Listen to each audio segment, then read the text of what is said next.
Ahora sí nos vamos a la palabra del día de hoy.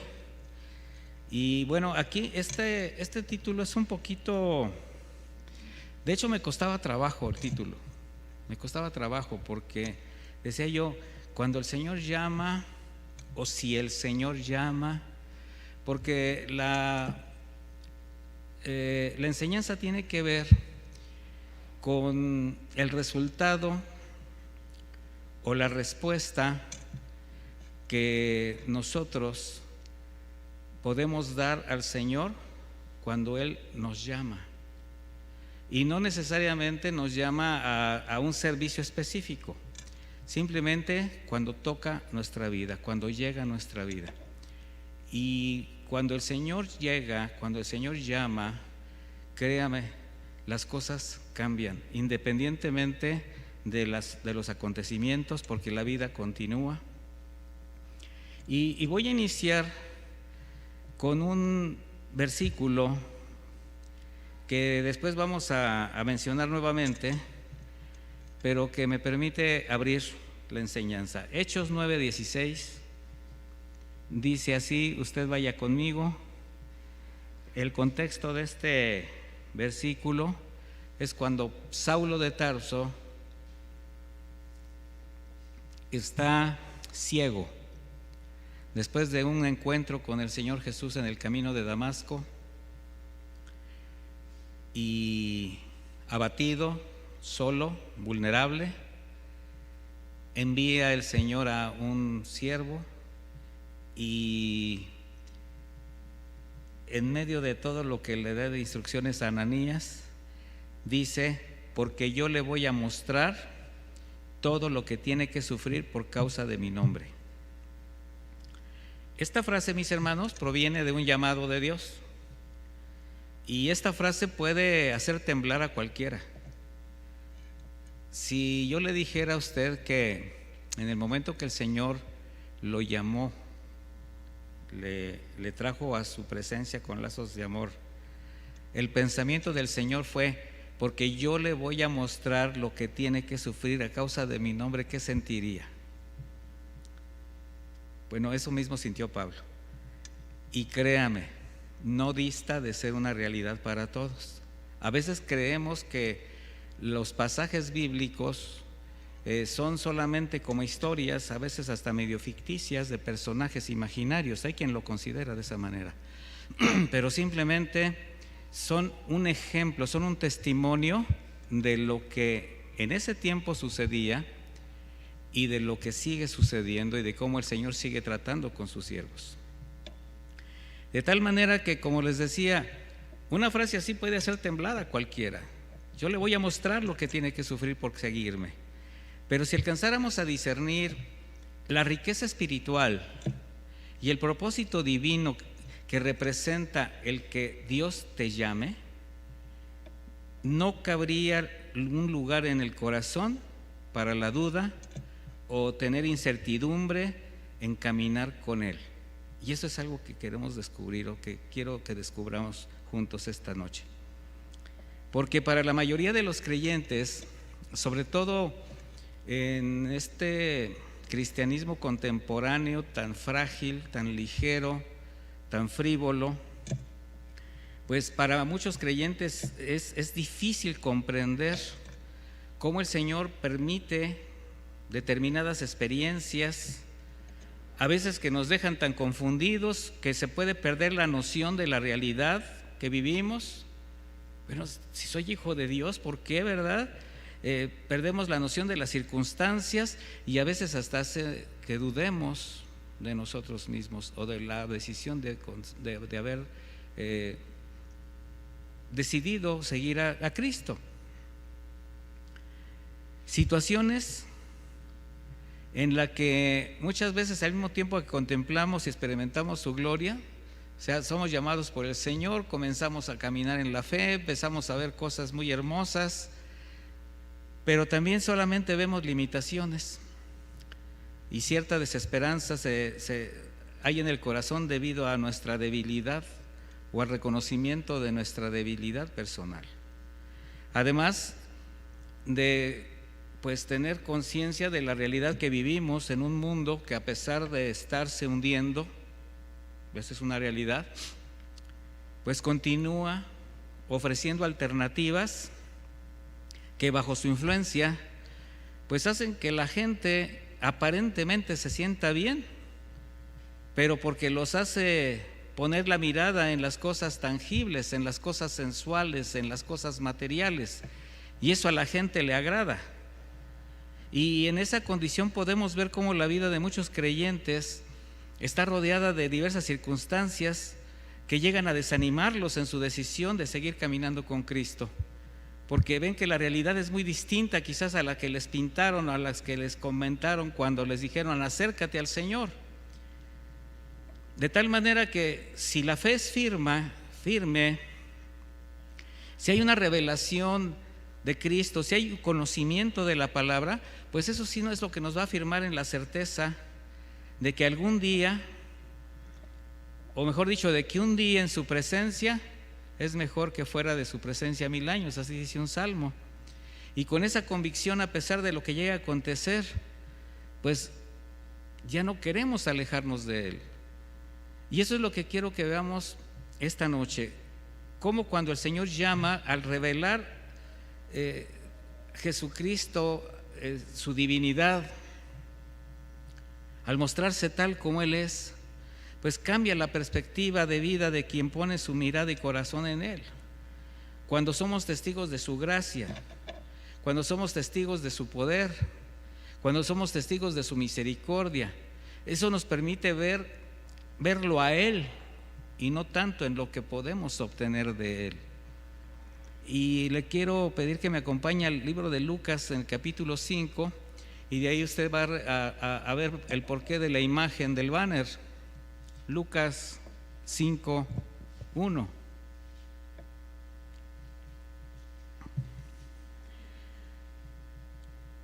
Dice de esta manera, ¿ya lo tiene?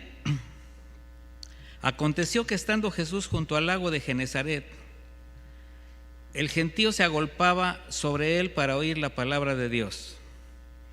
Y vio 2 barcas que estaban cerca de la orilla del lago, y los pescadores habiendo descendido de ellas, lavaban sus redes. Y entrando en una de aquellas barcas, la cual era de Simón, le rogó que la apartase de tierra un poco, y sentándose enseñaba desde la barca a la multitud. Yo le voy a pedir que nos metamos un poquito a la escena, que abordemos la escena muy de cerca. Imagínese que está usted ahí en la playa y que el Señor Jesucristo acaba de subir a una barca y empieza a hablar. Hay una multitud que se juntó, dice la Escritura, para oír la palabra de Dios. ¿Qué indica esta frase? Que quienes se acercaban a escuchar a Jesús reconocían la fuente de sus palabras. Sabían que lo que Él hablaba venía de parte de Dios. Y por eso, debido a la cantidad de personas que se juntaron en ese momento, que normalmente eran muchas las personas que lo seguían, pues sube a alguna de las barcas que estaban en la orilla.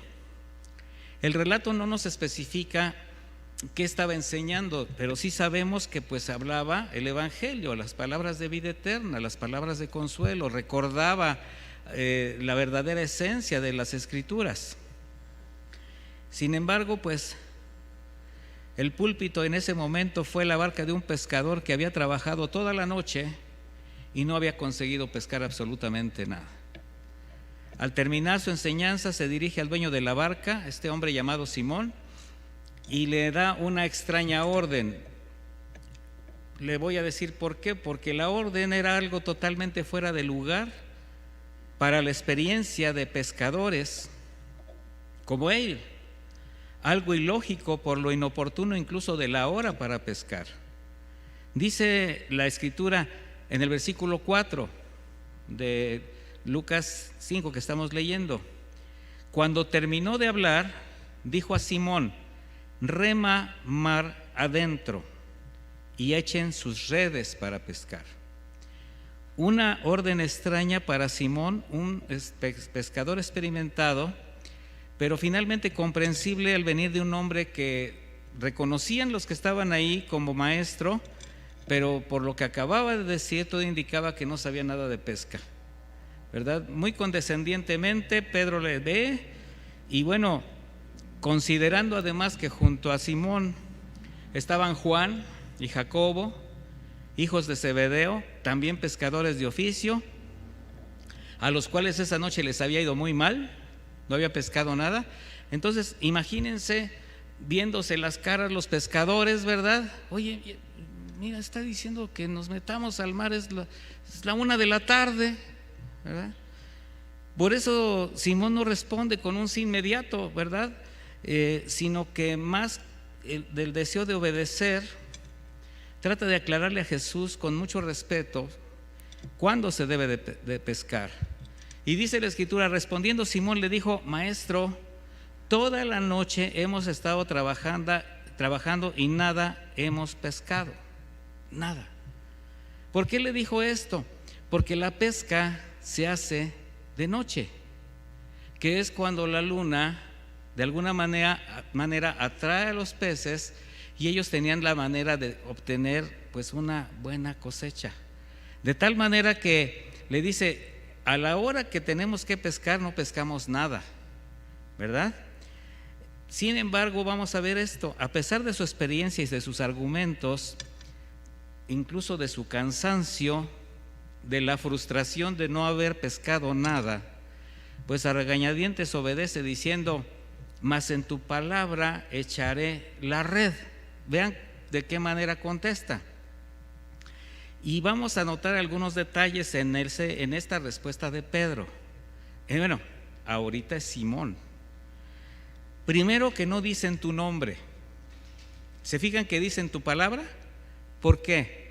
Pues porque simplemente no sabía nada de Jesús, todavía no lo conocía, no había escuchado enseñanzas sobre la oración en el nombre de Cristo, o sea, no sabía nada. Que al decirle en tu palabra, es evidente que Simón se deja convencer por lo que acababa de escuchar durante la enseñanza del maestro, ahí en primera fila. ¿Por qué? Porque le dijo a Simón: métete un poquito, o sea, fue al dueño de la barca al que le pidió subirse y que se metiera. Así que estaba en primera fila Pedro, ¿verdad? Entonces él ahí escuchaba. Otro punto es que al dirigirse a Jesús como maestro, Simón realmente accedió a la orden de alguien que por su investidura y palabra reconocía como un rabino, o sea, lo reconocía como alguien con autoridad. Y por eso finalmente obedece, pero a medias. Le voy a decir por qué. Porque la orden de Jesús fue: echen sus redes. ¿Qué significaba? Váyanse con todo, ¿verdad? Sin embargo, Simón le contesta: echaré la red. O sea, pues en tu palabra, pues voy a echar una red. Esto finalmente le permitió ver la magnitud de la pesca milagrosa.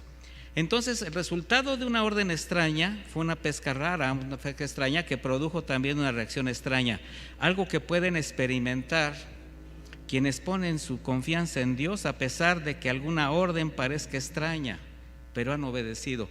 ¿A cuántos de ustedes les ha parecido extrañas las órdenes de Jesús? Los consejos del Señor, que de repente el Señor les dice: ante las circunstancias que estás viviendo, reacciona de esta manera. Si te pegan en una mejilla, ponles la otra. O sea, son órdenes extrañas. Ora por el que te acaba de ofender. Y si tu enemigo tiene hambre, dale de comer. Si el que te despojó tiene sed, dale de beber. ¿No son órdenes extrañas para el mundo? ¿Y usted qué hace? Así como, ¿pero cómo? Bueno, naturalmente no se entiende, ¿verdad? Por ejemplo, Josué. Imagínense Josué y el pueblo de Israel antes de tomar Jericó. Un ejército totalmente dotado, venía de muchas batallas ganadas. Iban a tomar la ciudad más importante. De ahí comenzaba la toma de toda la tierra prometida. Y a la hora de que están a punto de irse sobre todo, irse con todo, el Señor le dice: no, empiecen a dar vueltas, empiecen a adorar a Dios, empiecen a hacer esto. Y a la séptima vuelta, una orden extraña, pero finalmente obedeció y vio la gloria de Dios. O Gedeón, ante el ejército madianita, enfrentándolo solamente con 300 hombres, cuando ellos eran 10,000. Y cuando estaban casi a nivel de soldados, le dijo el Señor: no, a ver, me los vas a probar de esta manera, y que los que tengan miedo y los que tomen el agua de tal manera. Y finalmente le quedaron 300 con esos. ¿Y qué hizo Gedeón? Obedeció y vio la gloria de Dios. ¿Qué hay del milagro del ciego de Siloé? Que sin ver, simplemente el Señor le dice: lávate en tal fuente. Acababa de escupir, le había untado lodo en los ojos, y ahí va el invidente y se lava. O los 10 leprosos, que aunque fueron malagradecidos 9, pero a la hora que le dijo: vayan y preséntese delante del sacerdote, todavía estaban cayéndoseles la carne, pero empezaron a caminar, se iban sanando y terminaron corriendo. Bueno, órdenes extrañas.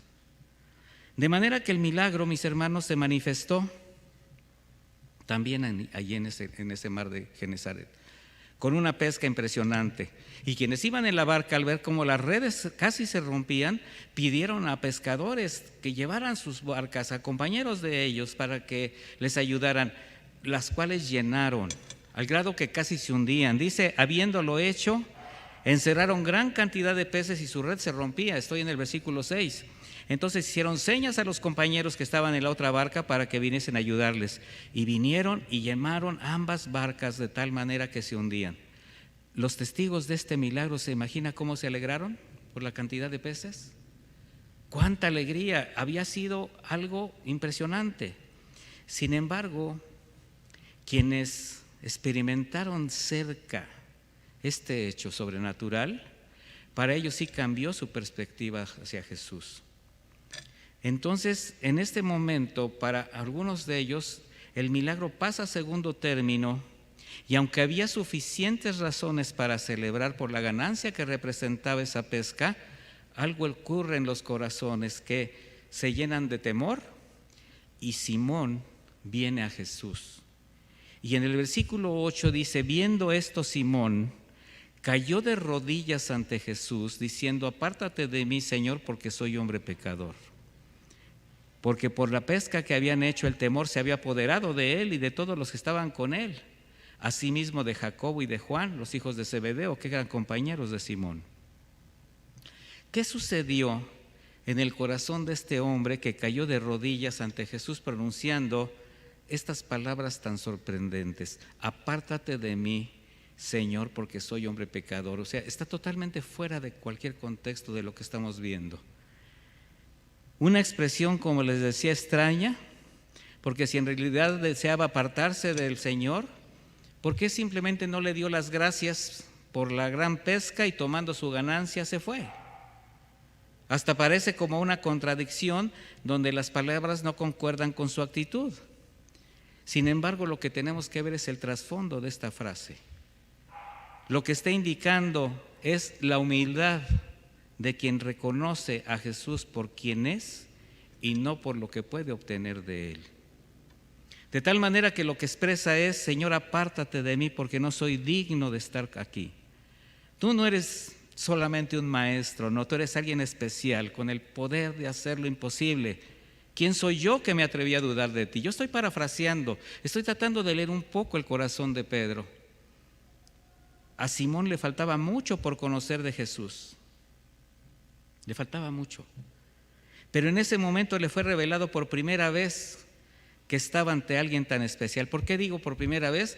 Porque tiempo después, en una barca igualmente, cuando calma la tempestad, se inclina delante de él y le dice: en realidad tú eres el Hijo de Dios. Y él fue el que también dijo: tú eres el Cristo, el Hijo del Dios viviente. O sea, para Simón Pedro fue una forma de cómo iba él conociendo poco a poco a Jesús, igual con los demás discípulos. Sin embargo, este momento lo hizo contemplarse a sí mismo tal como era. Por eso le dijo: apártate de mí. La comparación de verse ante alguien como Jesús le hizo sentirse indigno, sentirse miserable. Y la pregunta sería: ¿acaso nosotros nos llegamos a sentir así a considerar así cuando nos presentamos ante Dios y somos testigos del milagro de la vida, de la misericordia, de la provisión y su cuidado cada día? ¿Nos sentimos tan indignos de presentarnos de Él o ya nos acostumbramos a ver sus milagros? Ya nos acostumbramos a que extienda su mano misericordiosa y solamente lo buscamos cuando no hay peces o cuando estamos en algún conflicto, pero cuando todo se resuelve, cuando extiende su gracia, pues tomamos de su generosidad, nos alegramos, nos alejamos y no postramos el corazón agradecidos. Continuando con el relato, Jesús le dice a Simón: no temas, desde ahora serás pescador de hombres. Y cuando trajeron a tierra las barcas, dejándolo todo, le siguieron. Miren, después de lo que Simón experimentó y le fue revelado en esa barca, en el momento de la pesca, aunque seguramente no entendía lo que estaba sucediendo, ahora la frase «te haré pescador de hombres», pues ya no le sorprende. Por eso ya no se permite ni preguntar ni cuestionar. Simplemente, ¿qué hace? Seguirle. Algo sucede cuando el Señor te llama. Algo sucede en el corazón. Además, vamos a recordar algo, un poco de historia bíblica. Ese evento no fue la primera vez que Simón se encontraba con Jesús. Anteriormente, su hermano Andrés lo llevó con él. Vamos a ver en Juan 1:40.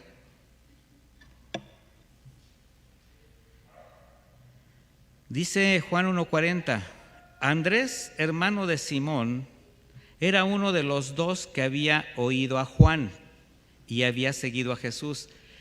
¿Qué fue lo que oyó cuando dijo: este es el Cordero de Dios que quita el pecado del mundo? O sea, Andrés era seguidor de Juan Bautista y siguió a Jesús. Dice: este halló primero a su hermano Simón y le dijo: hemos hallado al Mesías, que traducido es el Cristo. Y le trajo a Jesús, y mirándole Jesús le dijo: tú eres Simón, hijo de Jonás, pero tú serás llamado Cefas, que quiere decir Pedro.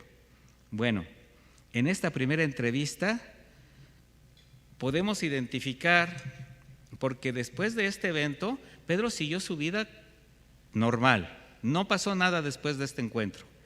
Y podemos identificar a quienes, habiendo conocido al Señor, alguien se lo presentó, pero todavía tienen el corazón y la mente en sus propios asuntos. Así como si el Señor no fuese todavía lo suficientemente atractivo para seguirle o entregarse a Él.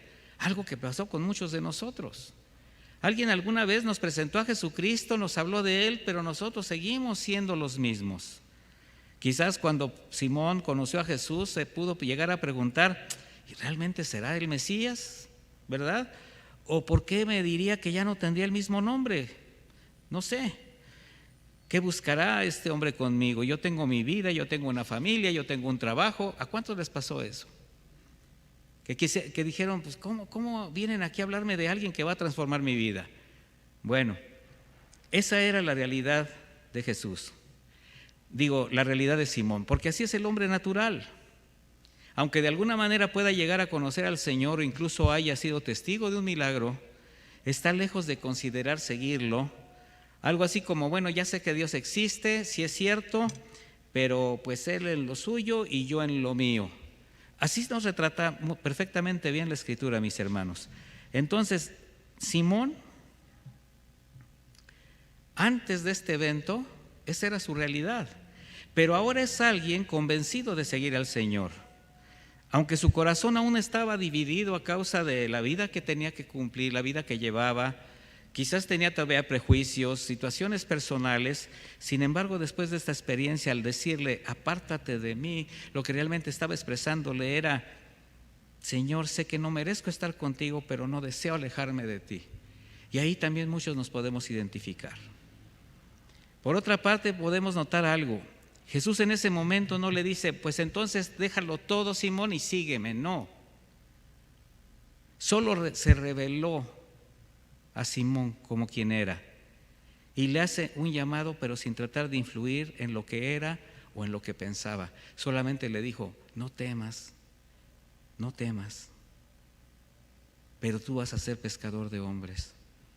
¿Alguien podría recordar aquel, podría yo decirle, bendito encuentro o hermoso encuentro con Jesús, cuando al reconocer su divinidad, su deidad y considerar su vida, puede expresar con todo su corazón: Señor, yo no soy digno de estar delante de ti, pero necesito de ti.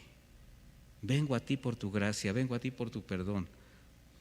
Ahí también nos podemos identificar algunos de nosotros. Ese día, así como Simón, que se presentó quebrantado ante el Señor con todas sus faltas, con toda su miseria moral, con toda su miseria espiritual, consciente de que había un gran abismo que lo separaba de su presencia, pues yo pienso que muchos de lo que hemos experimentado esa gracia, que recibimos el milagro de la vida eterna, sabemos que el Señor no nos obliga a nada, pero cuando se revela nuestra vida, algo sucede en nuestro corazón que ya no queremos apartarnos de Él. ¿Se podrían ustedes identificar con esto? Porque lo que sí nos hace el Señor es un llamado a una nueva forma de pensar y de vivir. O sea, sin que lo sepamos, mis hermanos, Él nos está haciendo pescadores de hombres. ¿Por qué? Porque está transformando nuestra vida para impactar la vida de otras personas. Así vemos cómo Pedro, Simón todavía, pese a su incredulidad y su rudeza, pero por la humildad y sencillez de su corazón, fue quebrantado, y en ese momento su mente, su vida y su destino fueron transformados. ¿Qué nos lleva a esto? Que el quebranto y la humildad de corazón son necesarias en los creyentes para alcanzar la gracia de Dios. Y quien hace de estas virtudes, de este quebranto, de la humildad, una experiencia permanente en su vida, esto es lo que le va a permitir madurar en su fe, crecer en su relación con Dios, mantenerse quebrantados y humildes delante de Dios. Mire, yo tengo una experiencia muy grata que recuerdo, ahorita vino a mi mente, con la primer pareja que comenzamos a trabajar aquí en el Bajío, en Guanajuato, la hermana Lolita, que hemos mencionado mucho de ellos, algunos de ustedes la conocen, todavía está allí sirviendo en Guanajuato. Ella, su oración siempre era: Señor, mantén al pastor Álvaro quebrantado.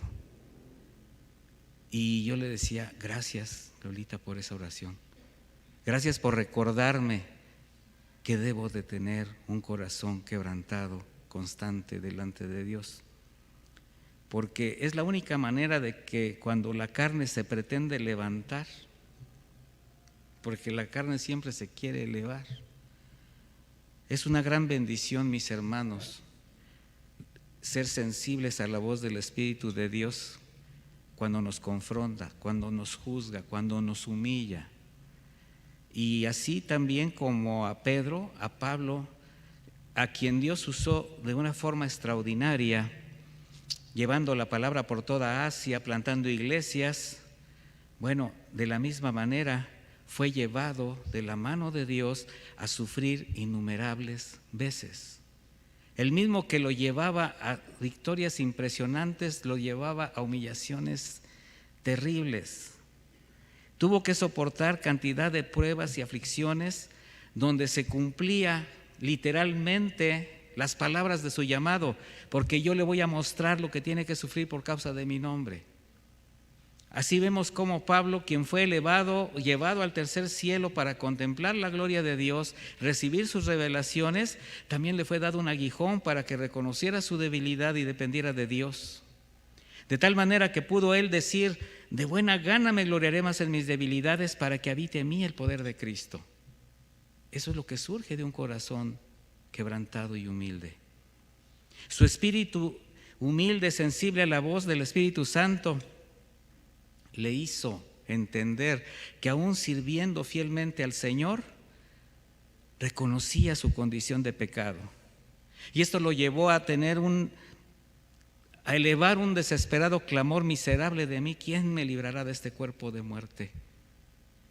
Saulo de Tarso, aquel hombre temible. Después Pablo el pequeño, un hombre quebrantado. Sin embargo, ¿cuántos creyentes o quizás simpatizantes de la fe, no lo podría yo definir, bajo el influjo de falsas doctrinas, se muestran orgullosos, envueltos solamente en un ego religioso, porque jamás han experimentado un quebranto verdadero delante de Dios que les permita ver su peligrosa condición espiritual, la ausencia de Cristo en sus vidas? ¿Cuántos creyentes engañados por falsos maestros no se alcanzan a contemplar todavía como hijos de ira, destituidos de la gloria de Dios, mostrando con cinismo las evidencias de un cuerpo de muerte, sometidos a una mente entenebrecida que les traiciona, a un corazón fraudulento que los engaña? Todo a causa de ser engañados, de no conocer la palabra de verdad. Aquellos que pretendiendo conocer al Señor aún viven conforme al mundo, que se permiten llevar por los afanes, alentando deseos lascivos, ambiciones vanas, totalmente ajenos al orden de Dios, porque no han tenido un encuentro con Cristo. Porque cuando Cristo te llama, hay cambios. Algo sucede en el corazón. ¿Se puede usted imaginar qué puede suceder en alguien en esa condición? Si llega a tener un verdadero encuentro con Jesús, que pueda verse con toda su insensatez, su necedad, su indignidad, ¿cuál será la respuesta a esta confrontación? ¿La de postrarse y seguirlo o rechazarlo y retirarse? Porque están muy envenenados del alma. Recordemos que durante el tiempo que Jesús estuvo en este mundo, hubo quienes, pretendiendo seguirlo, cuando consideraron el costo de seguir a Jesús, dieron vuelta atrás. Otros que ya lo seguían, al no soportar sus palabras, sin pensarlo mucho, lo abandonaron. Sin embargo, con Simón no fue así. Él no estuvo entre los que volvieron la espalda a Jesús, porque con todo su carácter controversial, sus obsesiones, su imprudencia, su violencia, que se puede identificar en sus reacciones, él fue el que dijo: apártate de mí, que soy hombre pecador. Él también fue el que expresó: tú eres el Cristo, el Hijo del Dios viviente. Él fue el que dijo: ¿a quién iremos si solamente tú tienes palabra de vida eterna? Porque cuando el Señor lo llamó, algo cambió en su corazón. En cada palabra podemos ver, a pesar de su carácter impulsivo, aún con todos sus errores, él daba la evidencia de la revelación de Cristo a su vida, y esa disposición a caminar con Él, a santificarse, a madurar, a crecer, a servir. Regresando a la escena inicial, ahora Simón, con un corazón quebrantado y humilde, está postrado de rodillas ante Jesús. Pero ahora lo que yo quiero enfatizar es: ¿podríamos imaginar cómo lo veía el Señor? ¿Cómo lo veía Jesús? No con desprecio por la incredulidad que había manifestado. Jesús lo mira con amor, con misericordia. ¿Y sabe por qué? Porque no lo ve considerando a Simón en sí mismo, no, sino lo que Él hará con un hombre humilde y sencillo que viene a Él con un corazón quebrantado. Ahora lo que tiene delante de Él es a un hombre rudo, quizás violento, un trabajador, un esposo, un padre de familia con responsabilidades, sí. Pero ese hombre viene con un corazón contrito y humillado, algo que jamás rechaza nuestro Señor. Pero también ve a quien Él sabe lo que va a sufrir. Él sabía lo que Pedro tenía que padecer. Él sabía que al final iba a dar su vida a causa de la encomienda y el propósito que ya tenía para él.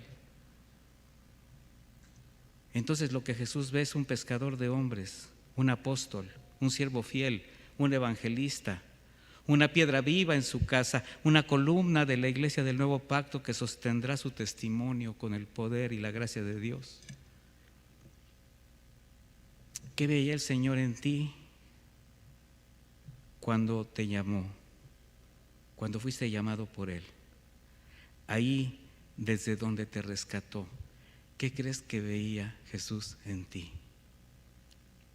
Lo mismo, mi hermano, lo que Él puede hacer en un corazón dócil, obediente y quebrantado. Para mí pensar en esto siempre me lleva a quebrar el alma, mis hermanos, porque solo de saber que cuando el Señor me veía en medio de tanta perversión, Él veía un siervo, Él veía un pastor de su iglesia, no alcanzo a entenderlo, no alcanzo. Y solo me resta seguir, caminar, cumplir. Así este rudo pescador, este Simón quebrantado de rodillas ante Jesús, un hombre que trabajaba, luchaba por su casa, a los ojos del mundo una persona, alguien con una vida demasiado común, pero para Jesús era un hombre que estaba en las mejores condiciones para que su Espíritu Santo pudiese trabajar en su corazón. Podríamos imaginar los pensamientos de Jesús en esa barca. Este hombre no sabe lo que voy a hacer con él. No tiene idea de cuántas cosas tendrá que vivir a mi lado y lo que va a hacer por mí. Ahora está arrodillado delante de mí, me ha dicho Señor, y no sabe quién soy, pero lo sabrá. Como también sabrá lo que haré de él, lo que habrá padecer por servirme hasta la muerte. Tal como Saulo de Tarso, quien siendo el más terrible perseguidor de la iglesia naciente, al ser confrontado en el camino de Damasco, cegado por la luz de Jesús en medio del polvo, solo alcanzó a decir: ¿qué quieres que haga, Señor? El Señor le dice: ¿qué puedes hacer? Estás abatido, estás ciego, estás vulnerable. Y tuvo que esperar 3 días solo, vulnerable, temeroso, ciego, con el ego destrozado. Pero al escuchar el mensaje del Señor en la voz de Ananías, no hubo objeción en él para seguir a Cristo y cumplir cabalmente con la misión de llevar la palabra a reyes, a gentiles, al pueblo de Israel. Y la pregunta es: ¿ustedes creen que el llamado y las experiencias de Simón, luego Pedro, de Saulo, luego Pablo, fueron exclusivas para ellos? ¿No? Incluso vemos que a ambos les cambió el nombre, que representó la manera de cómo les sirvieron a pesar de sus dudas y de sus temores. Sin embargo, cuando llegan ese tipo de pensamientos, cuando la duda nos empieza a lacerar, es cuando el Señor todo lo resume en una sola frase: no temas. Ahí en ese momento. Mire, volvamos al mar de Galilea. Con lo acontecido, el temor se apoderó de quienes presenciaron el milagro de la pesca. Y ahora dirigen su atención al autor del milagro. Y ahí es cuando Jesús les dice: no temas, porque el temor nos bloquea. El temor nos evita ver todo lo que el Señor puede hacer en nosotros. ¿Sabes cuál es la mayor de las causas por las que los creyentes se llegan a desanimar o llegan a hacerse de lado, aún en el servicio? Porque tienen miedo, tienen temor de perder algo, cuando lo que el Señor quiere hacer es proveerles de algo sensacional, darles algo. Nos conformamos con tan poco, nos conformamos con lo que tenemos, con lo que vemos, con lo tangible, que nos estamos perdiendo de la inmensidad de las maravillas del Señor cuando Él nos dice: ven, porque te haré pescador de hombres. En ese no temas vemos la paz, la serenidad, la tranquilidad, el reposo de Jesús ante un evento sobrenatural para los hombres, pero para Él natural. Y solamente trataba de infundir aliento a los presentes. Así es como el Señor también lo único que trata de hacer es infundir aliento a quienes le seguimos. Le está diciendo: Simón, no te asombre, no temas por lo que acabas de presenciar. Desde ahora serás pescador de hombres. Saulo, no tengas temor por lo que acabas de experimentar, porque ahora tú llevarás mi palabra donde yo te envíe.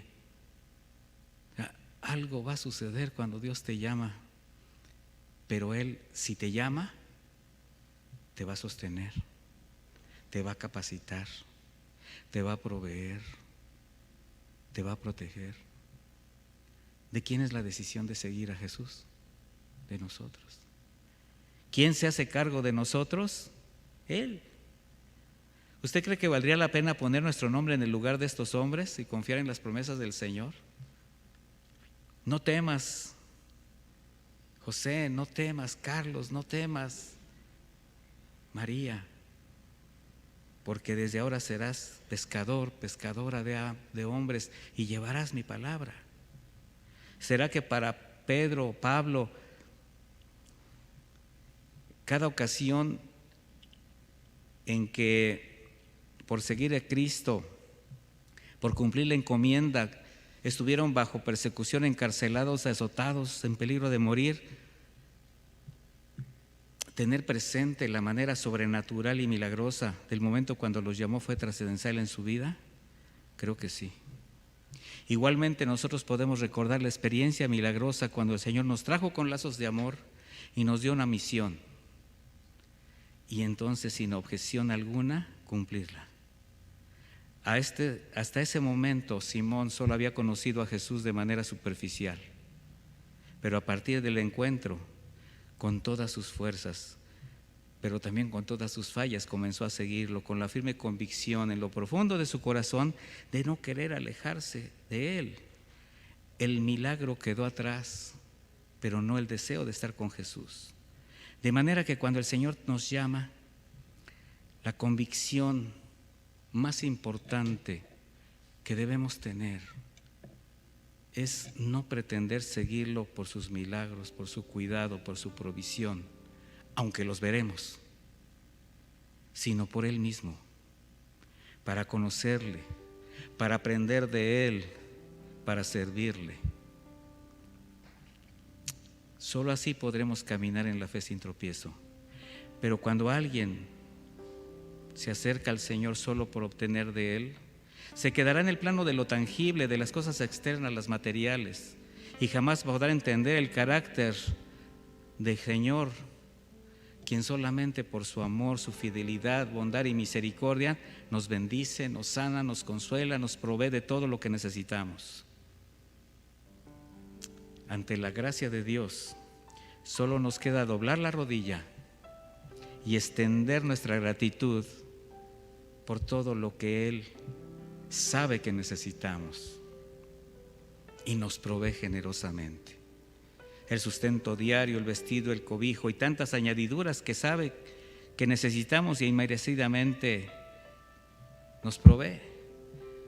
Pero cuánta pobreza espiritual exhibiríamos, qué mezquinos e indignos seríamos si con un corazón dividido por la conveniencia solo le siguiéramos por esas cosas. De ahí la advertencia del Señor a sus verdaderos discípulos: no se preocupen, ¿qué comeremos o qué beberemos o qué vestiremos? Porque la gente anda tras todo esto, pero su Padre Celestial sabe que ustedes tienen necesidad de todas esas cosas. Por tanto, busquen primeramente el reino de Dios y su justicia, y todas estas cosas serán añadidas.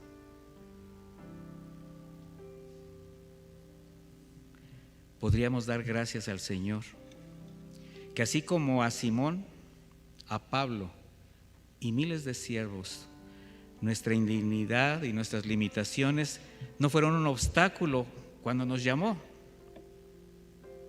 porque lo que el Señor ve es el corazón.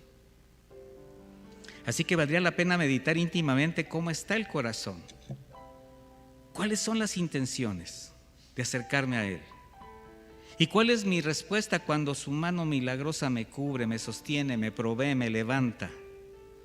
Recordemos que después de este encuentro con Jesús,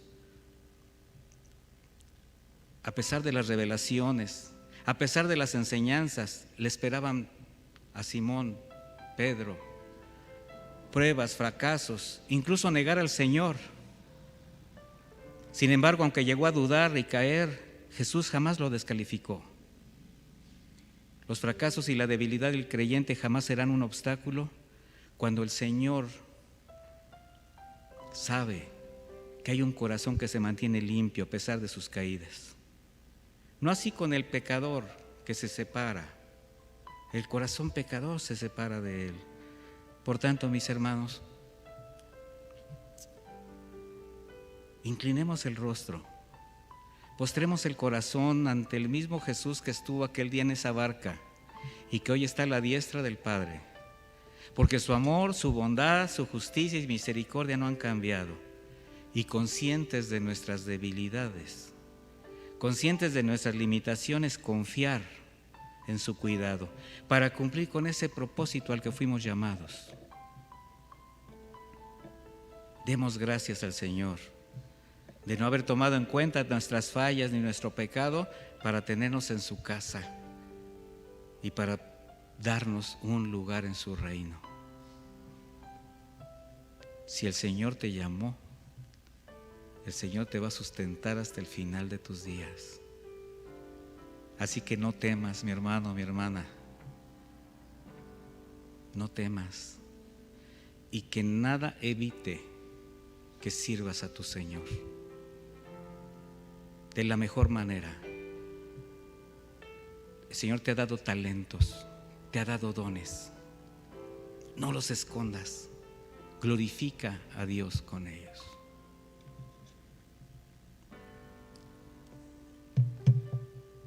Yo le voy a pedir que me acompañe a hacer una oración y medite un poco